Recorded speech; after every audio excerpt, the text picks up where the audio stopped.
நீங்கள் காதலித்த அந்த நபர் மீண்டும் உங்கள் வாழ்க்கைக்கு வரப்போகிறாரா? கடந்த சில நாட்களாக அவருடைய நினைவு அடிக்கடி வருகிறதா? காரணமே இல்லாமல் அவரைப் பற்றிய கனவுகள் வருகிறதா? திடீரென்று அவருக்கு பிடித்த பாடல்கள், இடங்கள் அல்லது பெயர் மீண்டும் மீண்டும் உங்கள் கண்களில் படுகிறதா?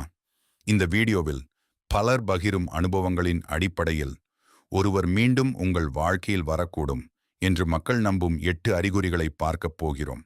அதனால் இந்த வீடியோவை கடைசி வரை பாருங்கள். இதில் வரும் ஒரு அறிகுறி கூட உங்கள் தற்போதைய வாழ்க்கையை புதிய கோணத்தில் பார்க்க உதவலாம். 1. அவரை பற்றிய நினைவு திடீரென அடிக்கடி வருவது. ஒரு காலத்தில் மறந்து வாழ்ந்திருந்தாலும் திடீரென்று அந்த நபரின் நினைவு மீண்டும் மீண்டும் மனதில் வரலாம். உதாரணம், நீங்கள் வேலை செய்து கொண்டிருக்கும் போது எந்த காரணமும் இல்லாமல் அவருடைய சிரிப்பு அல்லது பேச்சு நினைவுக்கு வருகிறது. சொல்ல வேண்டிய வரி, சில நேரங்களில் மனம் நம்மால் கட்டுப்படுத்த முடியாத நினைவுகளை மீண்டும் திறக்கிறது. 2. அவரை பற்றிய கனவுகள் அடிக்கடி வருவது. ஒரே நபர் தொடர்ந்து கனவில் தோன்றுவது பலருக்கு ஒரு வலுவான அனுபவமாக இருக்கும். உதாரணம், பல நாட்கள் தொடர்ந்து அந்த நபருடன் பேசுவது போலவோ மீண்டும் சந்திப்பது போலவோ கனவு காண்கிறீர்கள்.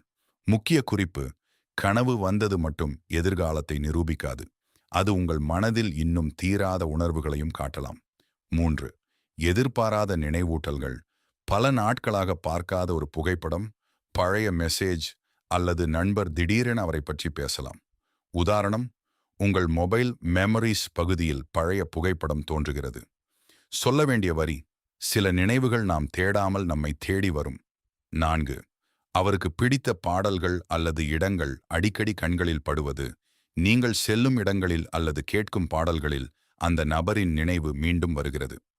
உதாரணம், காரில் பயணம் செய்யும்போது நீங்கள் இருவரும் விரும்பிய பாடல் ஒலிக்கிறது. 5.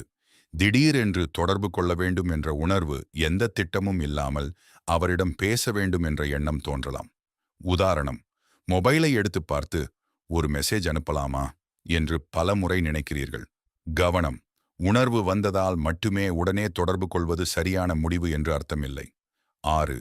கோபம் குறைந்து மனதில் அமைதி வருவது. காலப்போக்கில் வலி குறைந்து புரிதல் அதிகரிக்கலாம். உதாரணம், முன்பு நினைத்தாலே கோபம் வந்த இடத்தில் இப்போது அமைதியாக நினைக்க முடிகிறது. 7. உங்கள் வாழ்க்கையில் நல்ல மாற்றங்கள் ஆரம்பிப்பது. உங்களை நீங்கள் கவனிக்கத் தொடங்குகிறீர்கள். புதிய இலக்குகள், நல்ல பழக்கங்கள், தன்னம்பிக்கை அதிகரிக்கிறது. உதாரணம், உடற்பயிற்சி, வேலை, படிப்பு, குடும்பம் ஆகியவற்றில் கவனம் செலுத்த ஆரம்பிக்கிறீர்கள். சொல்ல வேண்டிய வரி, முதலில் மாற வேண்டியது நம் வாழ்க்கை, பிறகு உறவுகள். 8. எதிர்பாராத சந்திப்பு அல்லது தொடர்பு. பல மாதங்களுக்கு பிறகு திடீரென்று ஒரு அழைப்பு, மெசேஜ் அல்லது நேரடி சந்திப்பு ஏற்படலாம். உதாரணம், நீங்கள் எதிர்பார்க்காத நேரத்தில் அவரிடமிருந்து எப்படி இருக்கிறாய் என்ற ஒரு செய்தி வருகிறது.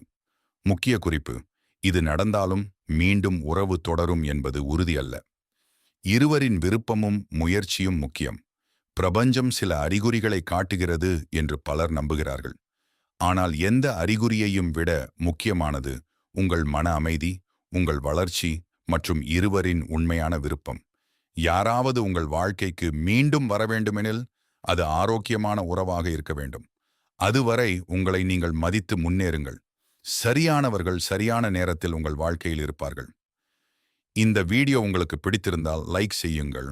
உங்கள் கருத்தை கமெண்டில் பகிருங்கள். மேலும் இது போன்ற ஊக்கமளிக்கும் வீடியோக்களுக்கு சப்ஸ்கிரைப் செய்ய மறக்காதீர்கள்.